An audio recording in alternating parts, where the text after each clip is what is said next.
what up? Oh, we real fancy. We all on a monitor and everything. That kind of threw me off for a second. What's up, everybody, man? I'm your host, Boots, and this is the We Ain't Got No Name show for August 13th, man. Thank you guys for tuning in. We really appreciate it. Jasmine couldn't make it tonight. Shout out to Miss Jasmine, wherever you are, baby. So I had to dig deep in the murky waters to find this person that could come and co-host with me.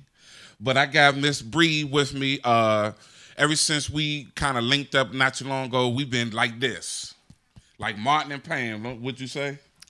Sure. Martin and Pam. Let's go with that. All right. So this is my Pam, and I'm the Martin. But nah, this is my good folks here, man. She always down, very intelligent, always thinks she know a lot about everything. You think I know a lot about everything. So I had to tap her to come be my co-host. So thank you for coming through tonight. You're welcome. And thank you for being on time. Actually, you got here before I did. Yes, I'm punctual. Thank you. Well, before you was like, I don't know, because this, that, and I'm here now, right? That's all I count. And I was early. That's all I count. Right.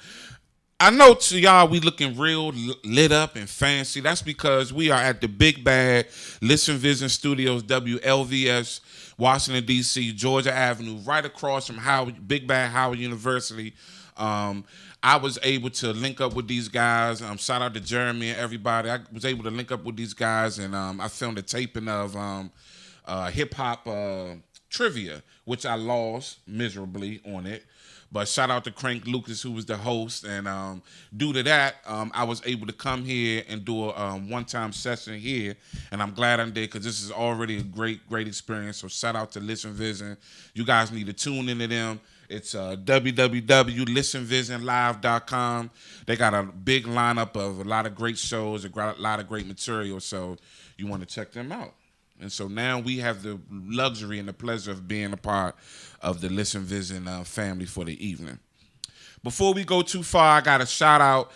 This Sunday, Nine Entertainment has the end of summer. Well, it's almost end of summer. Oh, now you want to change it. It's the end of summer day party. It's the last day party or the end of summer. This is our third installment of it. It's going to be this Sunday, August 19th at the Fire Station 1. Not too far from here, straight up Georgia Avenue, right in downtown Silver Spring. It's this Sunday the 19th from 3 to 9. Free admission, free street and garage parking, crazy drink specials, food specials, all that good stuff, man. So come through.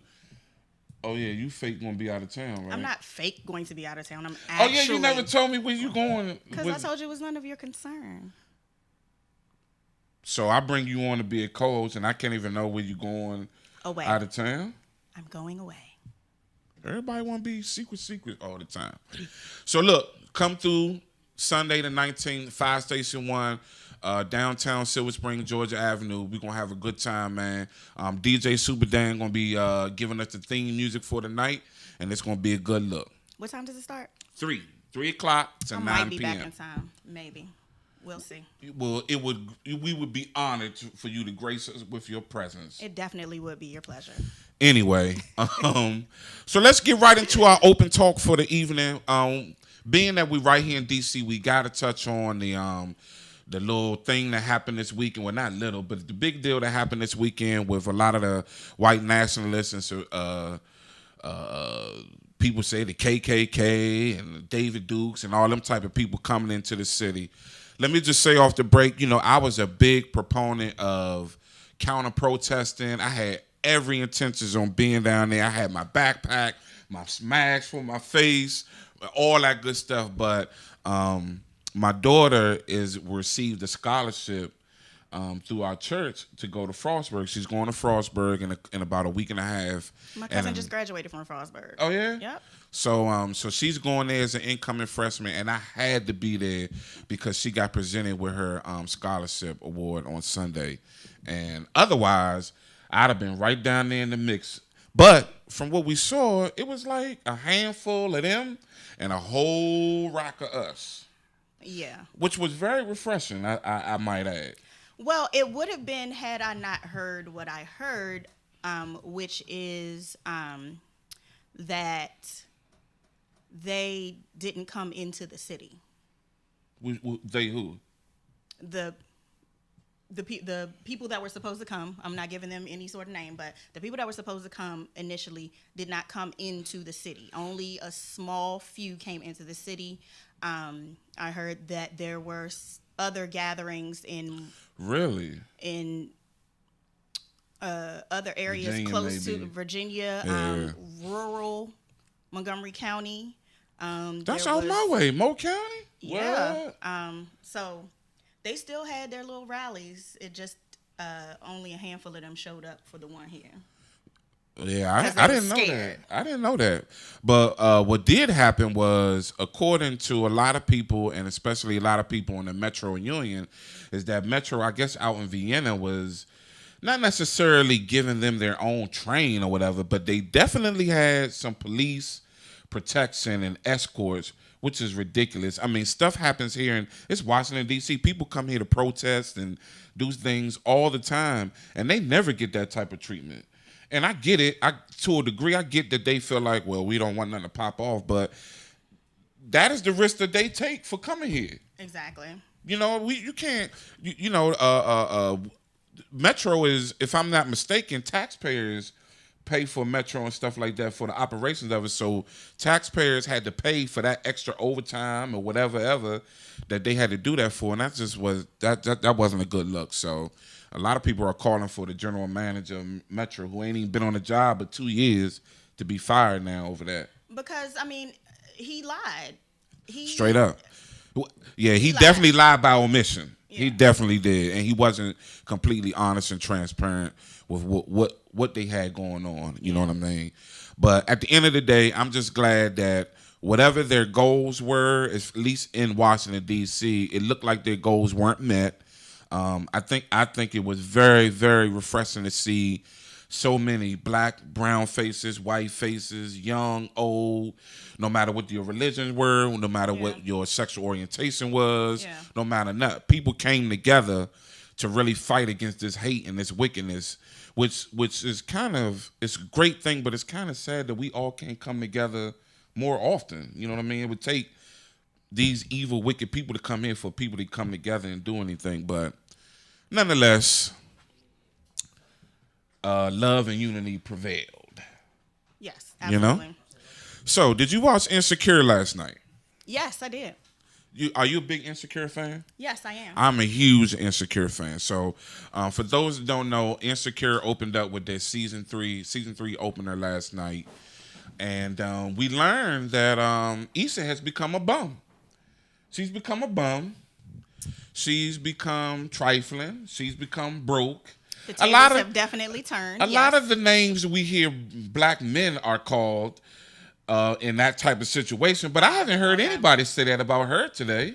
Oh, that's interesting because my friends and I have been saying Issa was trash since last season. Why? Why was she trash since and last season? And the thing season? is, it's not even really like trash. Well, no, it is trash.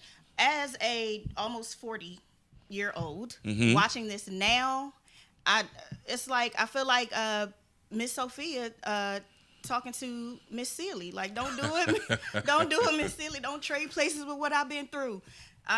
Because it's just like, oh girl, this ain't it. Like, this is not the look. This is not how any of this works. Yeah. You know, she wasn't even really on top of her game when she was with Lawrence necessarily, but the show made it like he was the one that was the bum and the trifling dude or whatever. So it's almost implied that she was. It was like they made it sound like that was her spot. She was in a better situation than he was, but she wasn't necessarily. I mean, obviously, because when he left, she couldn't maintain the apartment. So right. I mean, which they didn't kind of show us last year at all. I guess it was implied that she was losing it because he left. But I was always told never get into something with a man that you can't get yourself out of, which includes mortgage and rent, all that type of stuff. Leases and all that. Co-signing cars and all of that stuff. Yeah. So yeah. Well, with all that being said, it's a great episode. It is. Great show, great episode. I just think it's refreshing to see these black women going through real life issues and shining a light on them. How about Molly though? Molly, she swears she's savage, but just like a lot of people, she's emotional. Her emotions take over, and that just clouds everything. Molly just isn't honest with herself or yeah, other people. Yeah. And that's really all that is. She's not honest with herself or with other people. Mm-hmm. She tries to be savage, and then she still gives in when Dro calls or texts or whatever. She allows him to manipulate the situation after she's put her foot down, and the Bama had a key. She took it back though. She did take it back. But where they do that at? Like he's somebody else's husband, and they whatever, and that's your little little play, whatever on the side. And I get that it's a little bit extra because you guys are like childhood friends or whatever. But the Bama had a key. Yeah, she set herself up for disappointment and for that type of thing. She was real chill about him just showing up at her house. Like, yeah, I was like, what is any of this? No. You give somebody a key, y'all need to be talking about our future, where we going, not like, or at least establish that if you coming over, you need to let me know. You don't just show up. I don't just come out the room and you sitting there. So so that brings up an interesting subtopic that we've actually talked about on We Ain't Got No Name before. If you give somebody a key, does that give them carte blanche to just come whenever they want without calling and letting you know first? It depends on the situation. Like, one of my friends has a key to my house, but she has a key. Oh, okay. Well, I mean, she and. Well, I mean that too. But anyway, she has a key in case of emergency, just like I have a key to her house. Right. I would never just be like, oh, I'll meet you at your house, and then I'm just sitting there when she comes in or whatever. Right. It's more of a, do you have my key, or can you go check on this? Like, the key is for emergencies only. But that's different. That's the understanding. But if you are together, I just think that common courtesy would be to call before you show up at anybody's house. I got a key to my mama's house, and I still call her. I don't just show up. Right. So. Well, Jasmine, shout out to Jasmine. Jasmine said she just got a key this weekend. Jazz, I don't know. We need to talk because I ain't know nothing about some dude to the point where he giving you keys and stuff. So we gonna have to talk about that later. But I would say that when I was single and dating or whatever, I had keys to people's house, but I still would call to say, "Hey, I'm coming through tonight. What you doing tonight? All right, I was gonna come through.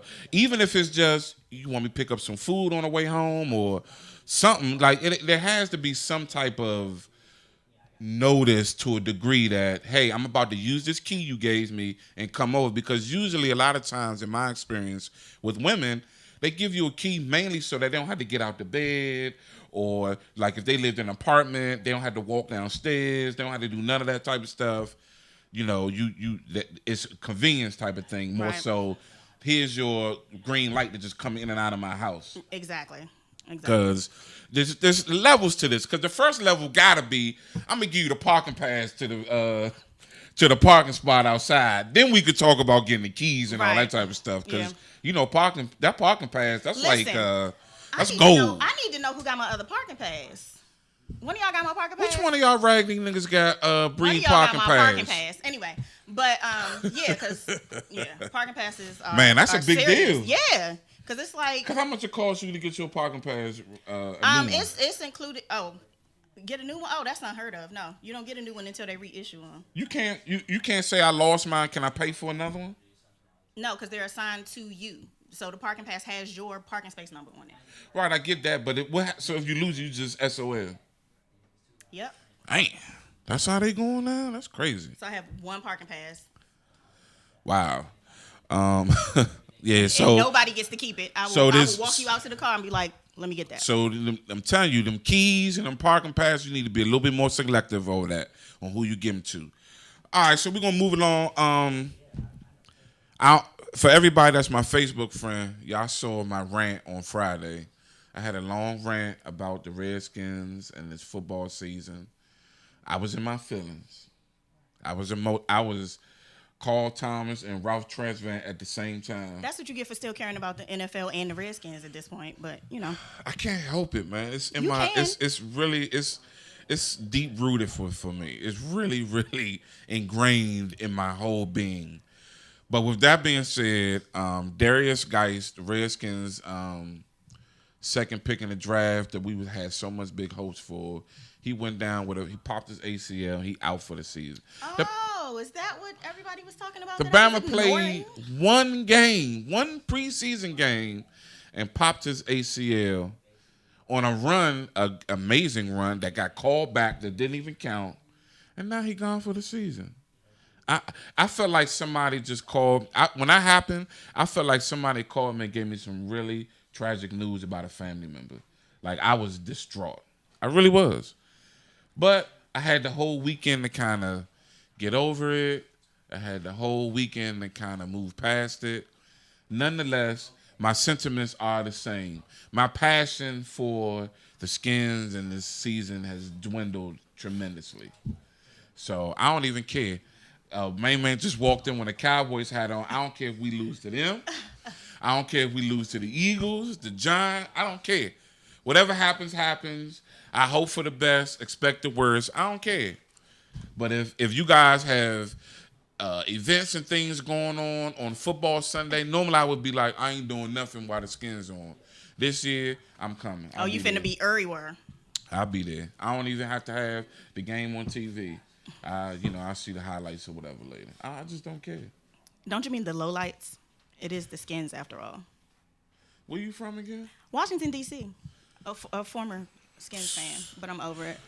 What you mean you a turncoat? I'm over it. You a turncoat. I'm over it. I'm over it. Turncoat. Anyway, prayers and love to Miss Aretha Franklin. Oh my God, my heart dropped. Oh my God, my heart dropped when I saw her name. I was like, who out here lying on Aretha? Y'all out here lying. I had to look it up. Our dear queen and music icon. They say that she's gravely ill, and her family members are all around her, and I'm hoping that God will step in and perform a miracle. But for all accounts, it's looking not too good right now. I know she's had diagnosed with cancer a few years ago, and she's dealing with that. So prayers to Miss Franklin and to all her family and friends and all her fans and everyone who loves and adore her for decades and decades now. Yeah.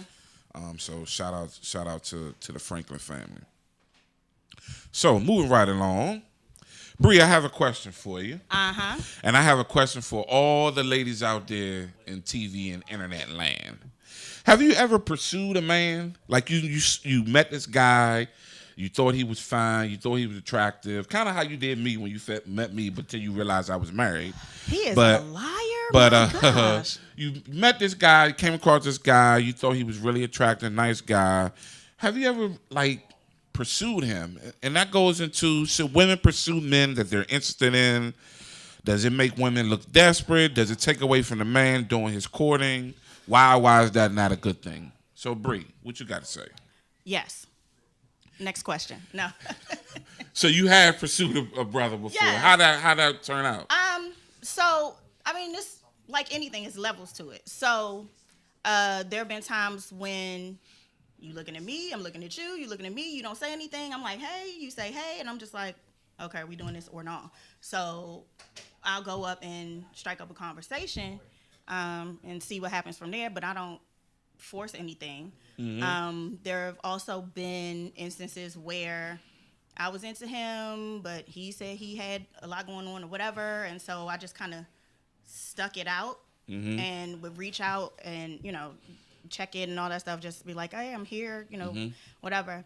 But like full court press, like nah, not in that way.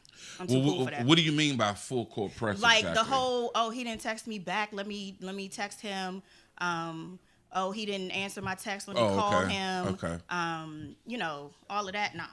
Yeah. Well, I don't think nobody should be doing all that. Not in this day and age. I mean, it's with technology. If somebody wants to contact you or reach you, if they think about you, there's plenty of ways to do that. Exactly. So in that regard. All right. So I guess then, moving from that, when you have pursued a guy or what have you, do you feel like that takes away from his place of courting you, or or being the man in the situation, or it's whatever? I don't even. I mean, here's the thing, and this is where I think a lot of people, especially on social media, get it messed up. Is you can't tell me what I want out of my relationship. So if I want to go after this guy and spend money on him, or I'm not saying I would or do, but you can't tell me, oh, you making him feel like this or you making him feel like that, because if that's what you want to do and that's what you want out of your relationship, then that's your relationship, and right. that's between the two of you. Yeah. If if you want to be courted or chased or whatever it is, then that's on you. Like I can't tell you, well, this is how it's supposed to be or how it should be, Right. because that's between the two of you. So if it's like to your detriment, if it's making you sick, if you if you so concerned about what the other person is doing, or all of that, it ain't for you. A lot of times people end up in the situations that they end up in because they messing with people that don't like them. Like I tell people all the time, stop dating people that don't like you. Hold on, I gotta get back to that. So what's up, Naima? Naima says she approached her husband. After her initial approach, it was on. He ain't left since then, but that was always the case. So I guess with them, I guess she was kind of been the aggressor throughout their relationship. And she said her baby wants a winner, and I had to do it over again. I would do it. I would approach him again. She also said pursuing and courting are two different things, which I completely agree with. Right. Now, you just said, say that last part again. Stop dating people that don't like you. How does that even happen, that you date someone or chill with someone or be with someone that don't like you? Sex, yes. Dating, Yeah, I agree with you there. Dating someone that doesn't like you, it's like I said, if they're not reaching out and you doing all the reaching out, like if you're not getting any feedback, any reciprocity, stop. That person doesn't like you. Well, you know what? I get what you're saying. I think the disconnect, well, not disconnect, but I think the thing that I'm focusing on is the do not like. So I don't think it's necessarily that they don't like you. It's more so they may not be interested in you. Yes, I mean, that's a very simplified way that I say it. Yeah, I got you. But yeah, I agree. There have been plenty of occasions where I've seen men say, "Oh, I did this for her and I did that for her, and then she didn't even blah blah blah," and I'm just like, "Cause she don't like you. You're doing things for her." Right. I think we talked about that the last time. Yeah, You're doing things for her. Yep. Nobody asked you to do all that. But she doesn't like you. Like you doing these things not because you want to do them. You're doing these things because you want her to like you. And she's just like, thanks, but I'm good, or whatever. But yeah, I've seen a lot of people, and myself included, definitely have done things for people expecting certain things to happen in return, and it didn't happen. I'm like, I'm good here. We're done. And you know what? A little bit of transparency. I have to admit that in my past, I have been the person to reap the benefits of knowing someone and having them do things for me, but I really wasn't into them like that. Yeah. And so that kind of brings up the question of what is the responsibility of the person to say, look, while I appreciate these things, or I appreciate you, blah, blah, blah, I just want to let you know that it even sounds crazy me saying I ain't into you like that. Right. Cause then you look like, oh, you carrying me, like you carried me, you dogging me out, like what's up? So it's different for women than it is for men, because men are dangerous. And men are dangerous. Listen to what I'm saying. Okay. As a woman, I have been in 2 physical altercations in my life, and both of them were with men that I rejected. Like fighting? Or yes, just 2 times men have put their hands on me for rejecting them. Really? Men you know or strangers? Strangers. Well, no. The first time was my boyfriend at the time. So actually, it wasn't my adult life. I was like what was that? My junior year in high school. Okay. But one time I will never forget. I was in the club. I was in I-Bar. And my friends and I were standing around dancing, chilling, drinking. This guy walks up behind me and just starts like grinding all up on me. And I stopped dancing. And he said, "What, you don't want to dance with me?" And I was like, "No, I don't." And he took both his hands and pushed me in the back. So I turned around and I pushed him back. And then I blacked out. I don't know what happened after that. Yeah. I just remember seeing my friends' heads in front of my face.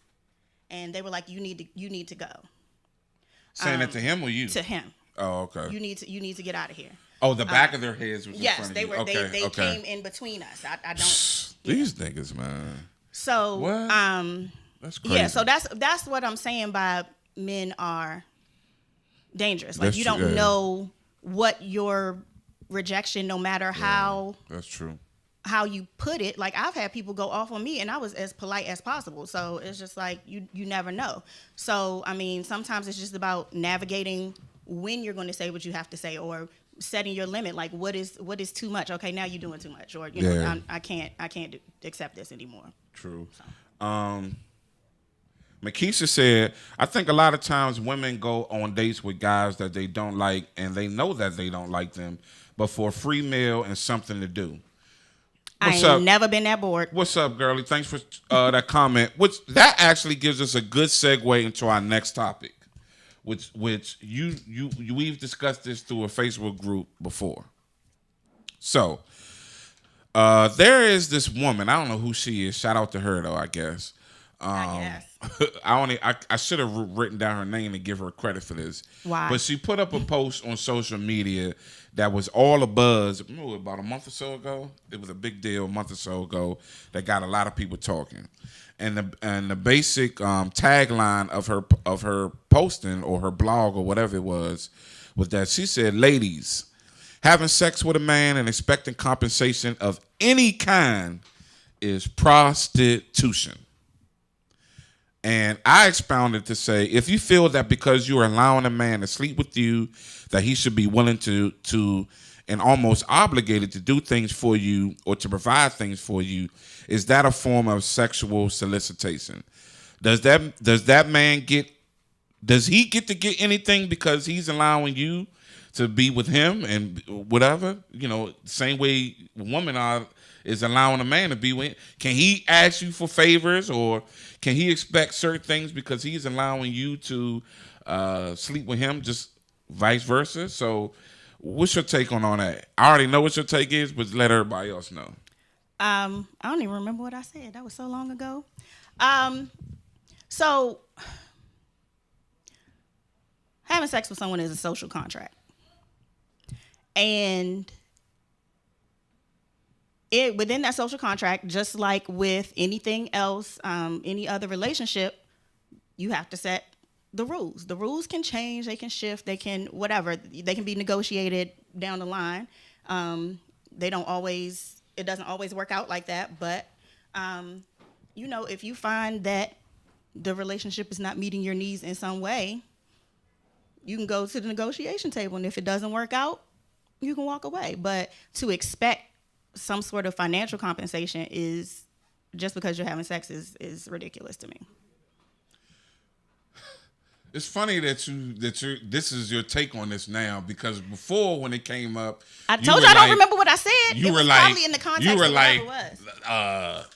This is misogynist bullshit. Because the men at the time were equating sex and money. Nobody, like, they were equating sex with money. Like, oh, if I buy you this and I take you here, we go to dinner, they were equating sex with money. Well, and that was the case. That was feel you contextual. On that. However, I look at that whole dynamic of a man saying, "Yeah, shorty, man, I took you out to dinner. We went to this place. I spent this money. Like, you damn right I'm expecting something." I equate that to the same attitude that women have to say, I I slept with you. I gave you my body.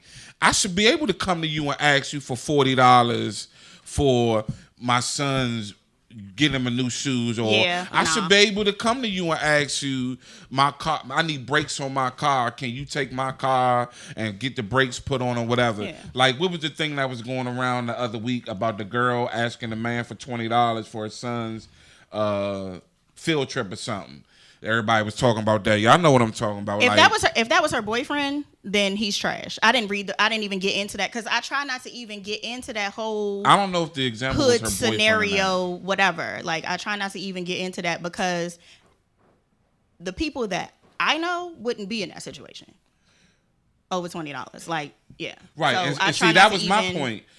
Because a lot of people were saying that the dude was broke for saying, nah, I ain't asked her baby father, and I'm thinking, well, ain't she broke for having to ask him at all for the money from Jump Street? Yeah, like I said, I try not to get it involved in stuff like that. I already know where most of those posts are going, so I don't even. But I think I think this topic and this subject at hand is definitely one that needs to be talked about, because I think a lot of women do, whether they voice it or not, they do feel like, look, I mean, I'm laying down with you, I'm giving you my body, The least you can do is when I need some help, be there for me to help me out. Whether it's loan me or give me a couple dollars. If that's not the nature of the relationship, then that's not the nature of the relationship. And like I said, that. But when does the nature of a relationship get established? At the beginning. Right, but like you said, when you have sex, that's a social contract. Right. Let's be realistic and logical here. People aren't sitting down at a table saying, all right, we're going to have sex tonight, but before we have sex, here's this contract. Let's write down some law rules and things that we need to abide by. It's not written, though. I mean, I get what you're saying, but I understand what you're saying. But if you just met the person and you having sex, then that's different than if you've known the person for a while, you've gotten to know them, you've had conversations, you know what each other's expectations are through those conversations. So once you have sex, that should have already been established. But I don't think I don't think that is realistic either, because you also don't think that it's possible that people ask permission right before they have sex either. No, I didn't say that. You did. Who's doing that? It was the manner with which you were saying that. But yes, I don't think that most people. I've never done that. Nobody said most people. Nobody said most people. I'm saying it happens. So, yeah, it does happen. I would definitely say that it does happen. But getting back to this, what I'm saying is that, and kind of based on that too, is that when two people link up and they end up sleeping with each other, well, like you were saying, when you meet somebody and over the course of going back and forth and having conversations, you establish what you expect out of them, But as you know, when you reach certain thresholds like sex, like we go together, we in a serious relationship, kids, moving in together, whatever, when you reach certain, it changes things. Things change. So the conversation that we have a week after I met you at the happy hour is going to be completely different than the conversation we have after we just got finished smashing. It's going to be the conversation about us and about what you expect or whatever is going to be completely different. Right. Unless in the initial meeting and talking, somebody says, oh, just so you know, if we end up having sex 2 weeks from now, a month from now, these are the things I expect. And nobody's going to say that, no. But what they're going to be like, I don't want to have sex with you. I mean, and so be, and but the thing is, that's fine. Like, if you don't want to meet my expectations, then fine. We don't have to have sex. I'm cool. So Jazz said, I need to know up front what we're getting into, which is cool. But again, the reality is that when you meet somebody and say, I need to know what we're getting into up front, you don't know how to answer that question, because you don't even know if this is somebody that you even want to be involved with past that initial conversation or the first couple initial conversations. I don't think she means up front. like the first time y'all meet. I hope that's not what. Or even well, not I after a hope, week. but I don't think that's what she. Or even after a week, or after 2 weeks, or what have you. You can, if me and you single, I meet you out somewhere, and I say, and we on the phone, we talking, we whatever, we kicking it, we chatting, and you say, well, Boost, what's your expectations on meeting somebody new or whatever? Generally speaking, I'm gonna give you a very general answer. Mm-hmm. Well, I'm single. I ain't actively pursuing anything, but if something were to come up, I mean, even if it's something were to happen between me and you, I'm not gonna run away from it. I'm at the age where I'm ready, if it presents itself. And that's pretty much how both of our responses to those type of questions are going to be. Right. I'm not going to say, well, Bree, you seem like a really good girl. I'm thinking about 2 weeks, I'm going to take you home to meet my mama. And then probably about a week after that, you can meet the kids and all that. We'll get that part out of the way. And then probably about another week and a half after that, I'm in there like, yeah. And then boom, boom, boom, boom, boom. Like, yeah, that's not how that kind of. If somebody did say stuff like that, they would scare the hell out of whoever it is that they just met and they talking to. I've had that happen. And you probably was like, is this nigga crazy? Yes. Mm-hmm. Right. Away. So it's kind of when people talk about these conversations and what they expect up front. You have to be logical and you have to be realistic about how these things usually go. Yeah. And I mean, like I said, it's not an actual sit down at the table, pull out a piece of paper and write down what we expect. But it's a, hey, I know in the beginning we said XYZ, but right now I'm feeling like this and blah, blah, blah, blah. And you have that conversation. Mm-hmm, if they're like, nah, you proceed from there. The issue is that sometimes people say, okay, cool, but they don't mean okay, cool. Boom, they just want to keep it going. Bingo. So it's up to you, the person that chooses to change, whatever the contract says, the social contract says, or, whatever it is that you agree to. If they're not holding up their end of the contract, it's up to you to... Mm-hmm. Like I always give props to my wife because when I first met her, off the break, she was like, she basically let it be known, I ain't doing nothing casual, I ain't this nothing, and she let it be known I'm looking for a boyfriend, I'm looking for a relationship. Like, I'm not just meeting you just so we can just kick it or whatever happens. Like, this is a means to an end. And so I respected that, and I had to either accept it and go with it or be like, nah, like that ain't, whatever. And that's how things went with us. So it was, so in that regard, she set that precedence up early. Makisha said, most people show you their representative in the beginning.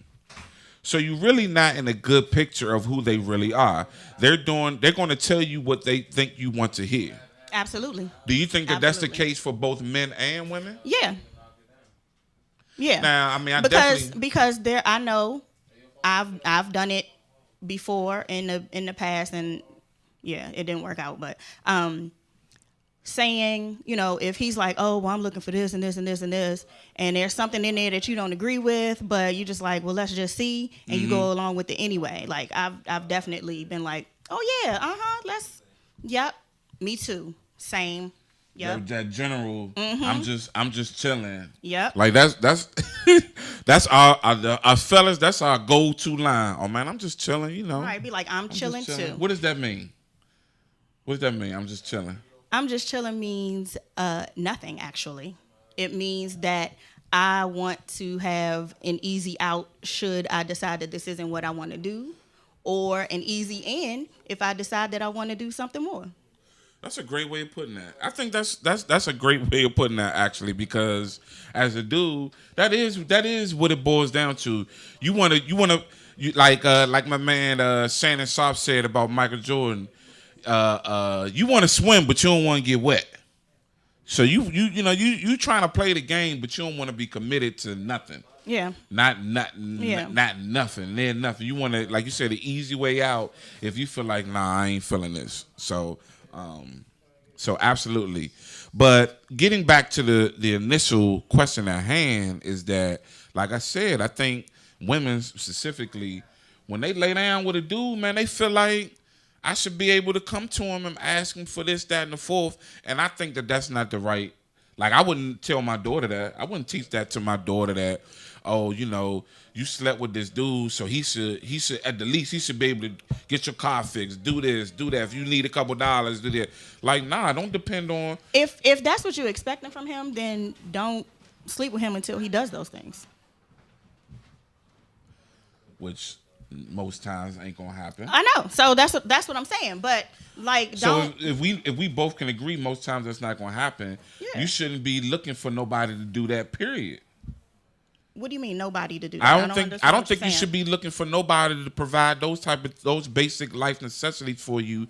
Period. Until they become your man, your lady, your husband, your wife. Oh, yeah, and I understand what you're saying. Now, like when we were talking to him, the example about the $20 thing, I don't know if the dude in the example was her boyfriend or not, but if he was, then yeah, he should be able to be like, all right, here you go, I got you for this dub or whatever. Otherwise, nah.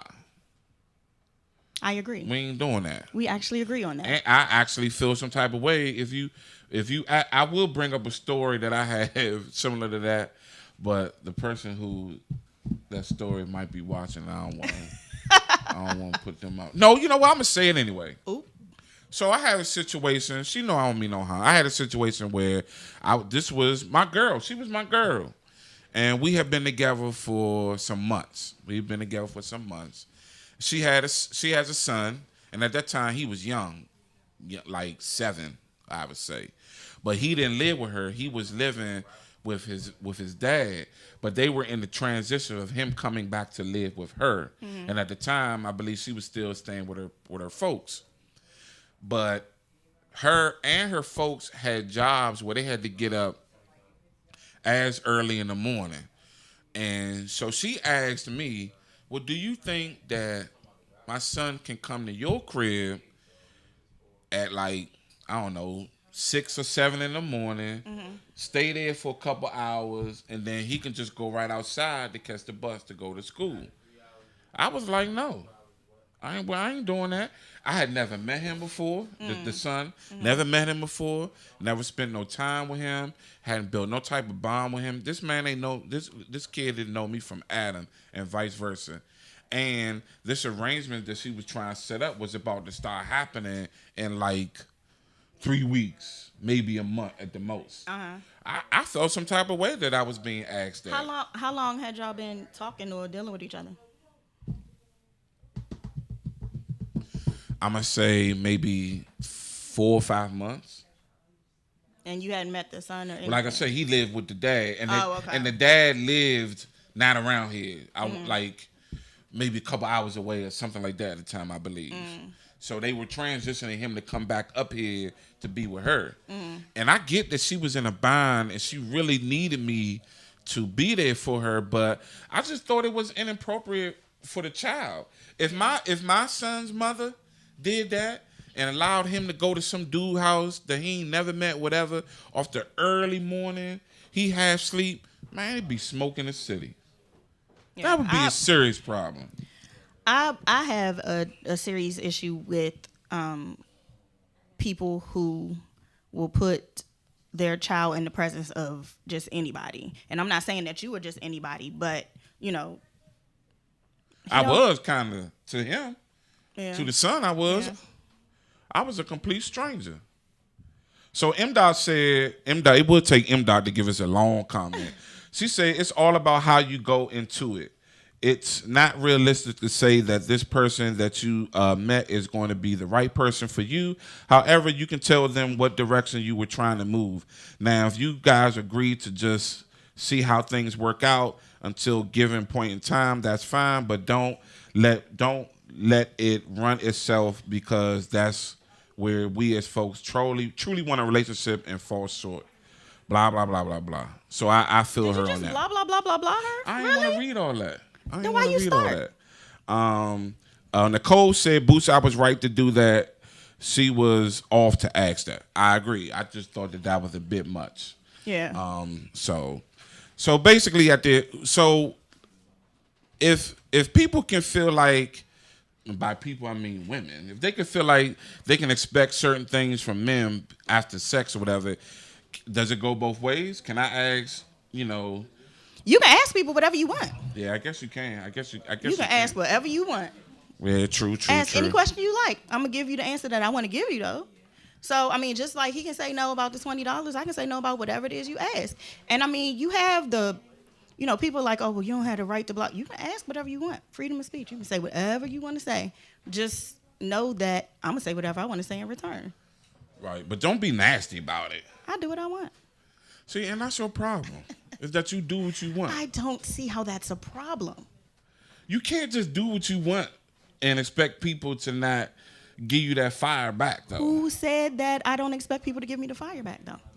That's not what I said. I said I do what I want. And how has that been? How's that attitude been going for you? Much better lately, actually. In what sense? In every sense. What about dating? Are you dating anybody right now? Currently, no, I am not. Why not? Because people just. I can't. I got too much going on, and I can't. What you got going on? People make time for what they really want. Exactly, and I have not met anyone worth me making time for currently. When was the last time you met somebody new? Out somewhere or whatever? Last week. And what's up with them? Are they worthy of you? He was trash. How was he trash? We met out twice. I was already out, and he met up with me. I'm working on the beginnings of my dissertation, so I'm constantly in this one spot working. And he came 2 times to meet up with me. Cool. He referenced him having another side to him, and I was like, I mean, who doesn't have another side or whatever? Yeah. So last week we went bowling. That was, I guess, technically our 3rd date. What bowling alley I went to? Mind your business. So we went bowling, and we were chilling. He was being weird. Like, he was being real weird. Like, at one point he was just staring at me without blinking.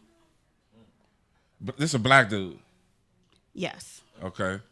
And he was acting like he had never been in close proximity to a woman that he was attracted to, and I was like, yeah, this is weirding me out. So Did you tell him that? Absolutely. And what was his response? He said that he was like, okay, and he kind of stopped. Like, I was like, you're making me feel uncomfortable. You're making me feel like you're not even listening to me. Like, you're just staring at me. Like, it was weird. So he said he was only gonna have 2.5 drinks. 4 drinks later. Who has 2.5 drinks? How you drink a half a drink? Is he supposed to give it to you? 4 drinks later. Sucked all over it. 4 drinks later. Pause. I was standing there talking to him. He was sitting down. I was standing up, and he basically made reference to him, like, grabbing my leg and pulling it around him in the middle of the bowling alley. And I was like, yeah, we're done here. I was like, I just shut down because I was like, I have a tendency to black out on people when I get upset. And see, that's why you got pushed in the back. But I know when it's coming. That's why you got pushed in the back. No, he pushed me in the back and then I blacked out. He pushed me in the back and then I blacked out. There's no excuse to assault a woman that turns you down. So I could feel that coming. So I just kind of shut down and finished the game. And he was like, where did this go wrong? And I'm like, really? I was like, well, maybe when you made reference to me mounting you in the bowling alley.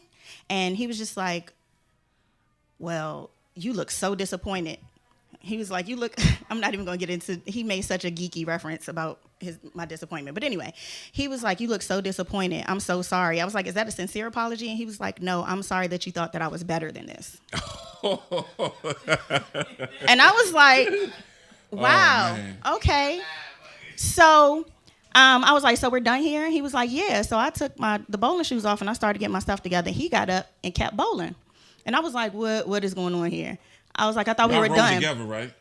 Hell no. Oh, okay. Hell no. So I got up and left. And he was still bowling and drinking. by himself. And I told his friend, I messaged his friend, I was like, your boy is trash, he did XYZ. And he was like, wow, that's crazy.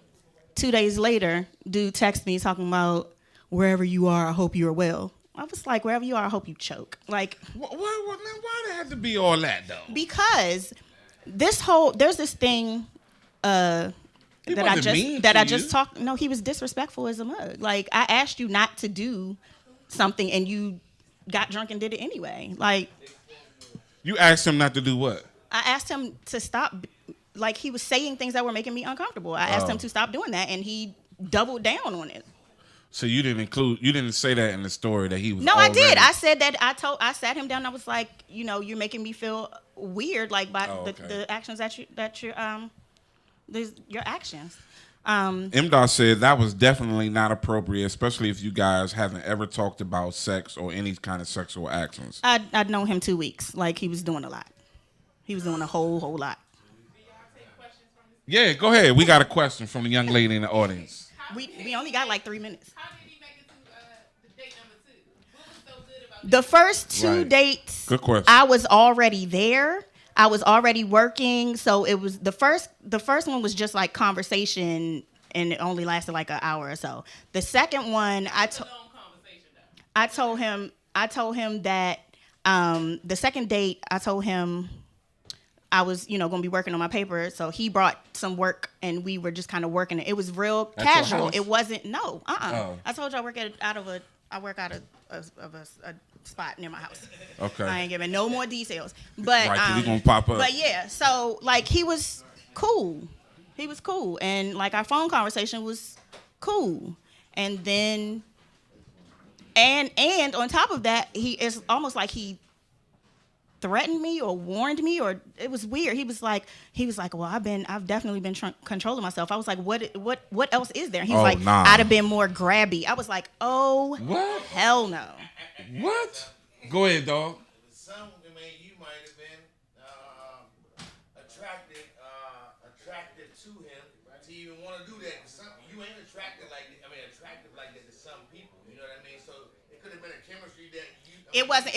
It was one sided. If that was how he felt, it was one sided. So it was just like, right. Like he was cool. He was all right, But it wasn't like I can't wait until we finish bowling so I can, nah. Yeah. Nah.